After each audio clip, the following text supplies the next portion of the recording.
Hop, hop, hop. Bon, ce n'était pas forcément un smartphone très attendu, mais la gamme M aujourd'hui propose tout de même des choix très intéressants. Et ce Galaxy M52, franchement, n'a pas à rougir de son homologue et cousin, le Galaxy A52s.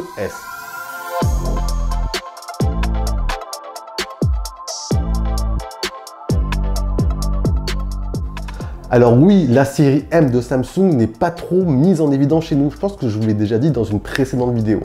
On voit plus ici la gamme S avec les S21, S21 Ultra, la gamme Z avec les Z Flip, Z Fold, ou encore la gamme A avec les A52 et A72. Et derrière, vous avez cette gamme M, le rapport qualité-prix. Et si cette gamme est moins présente ici, c'est qu'à la base, c'est une gamme qui est davantage destinée aux pays émergents. C'est pour ça que Samsung ne l'a même pas forcément trop en avant chez nous. Alors, qu'est-ce que ce M52 a-t-il de réellement concret qui pourrait vous faire craquer pour lui? Eh bien, vous savez quoi, on va checker tout cela ensemble. On verra quand même qu'il y a quelques atouts qui pourraient tout à fait vous convaincre. Pour ma part, alors ce M52 se part vraiment de 3 gros points forts. En premier lieu, la partie multimédia performance dont il reprend en grande partie celle du Galaxy A52s, son cousin. Un très bel écran, un SoC performant, efficient et de la connectivité 5G pour le moyen long terme.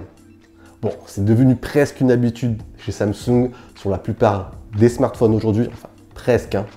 Vous avez toujours en général une très belle dalle et si c'est le cas, on a ici une dalle de 6,7 pouces, technologie Super AMOLED, définition Full HD+. Bref, si vous passez énormément devant votre smartphone, vous allez vous régaler avec cette très belle dalle.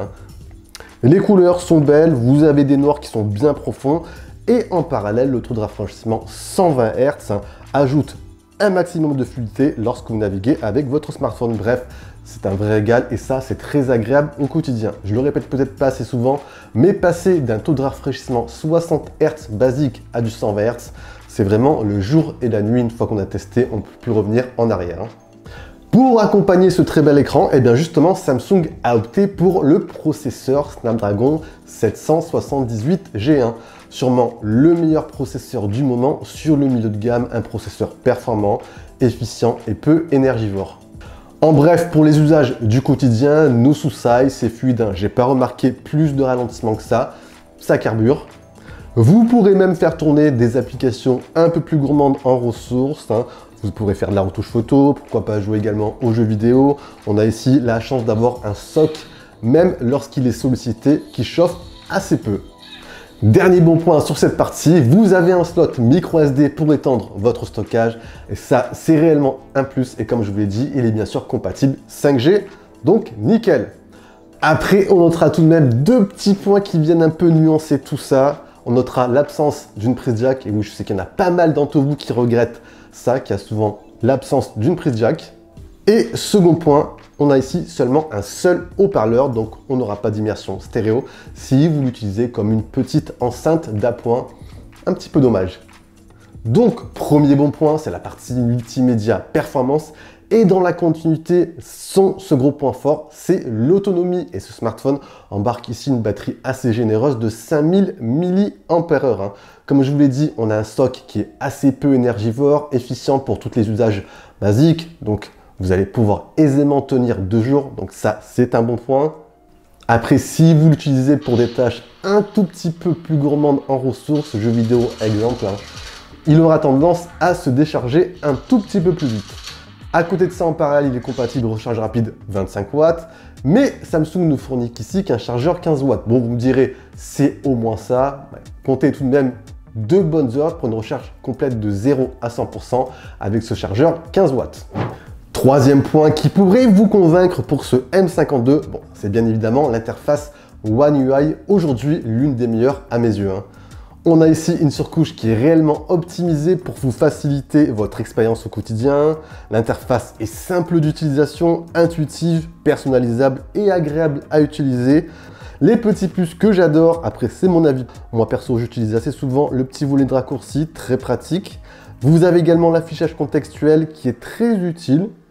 Vous avez aussi dans les fonctions avancées, et ça c'est réellement un plus, vous avez un outil juste ici qui vous permettra d'associer rapidement votre smartphone avec un PC Windows Donc vous pourrez donc ensuite envoyer des fichiers rapidement, gérer vos notifications, répondre aux messages et j'en passe. Bref, One UI est réellement un plus au quotidien. On notera au passage que le déverrouillage du smartphone se fait via le lecteur d'empreintes situé sur la tranche droite. Celui-ci est en plus assez réactif, donc nickel. Globalement, c'est donc pas mal jusqu'ici. Après, il y a tout de même 2 points qui viennent un peu nuancer mon enthousiasme, à commencer par la qualité de fabrication. Par rapport à son cousin, le Galaxy A52, on voit ici quand même que c'est un smartphone qui fait un tout petit peu plus cheap. Le visuel arrière n'est pas forcément un look que j'apprécie particulièrement.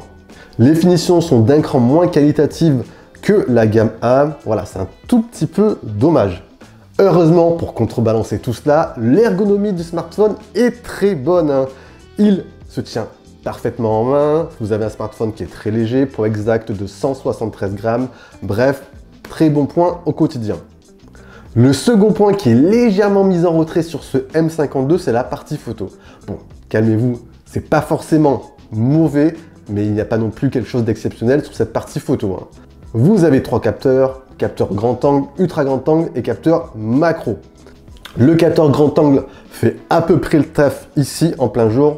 Il est dommage qu'on perd juste la précision de la stabilisation optique qui était présente sur le Galaxy A52. Qualitativement, les photos sont propres, elles sont nettes. Par contre, manque un peu de détails. L'ultra grand angle souffre, lui, de défauts récurrents à ce type de capteur. On a pas mal de distorsions en périphérie. Globalement, je vous dirais, c'est propre pour les réseaux sociaux. Après, si on check davantage dans les détails, on remarque voilà, une incohérence des couleurs avec le grand angle et surtout une légère perte de qualité. Côté vidéo, vous pourrez filmer en 4K 30 images par seconde avec le capteur principal, avec une stabilisation qui est correcte ici.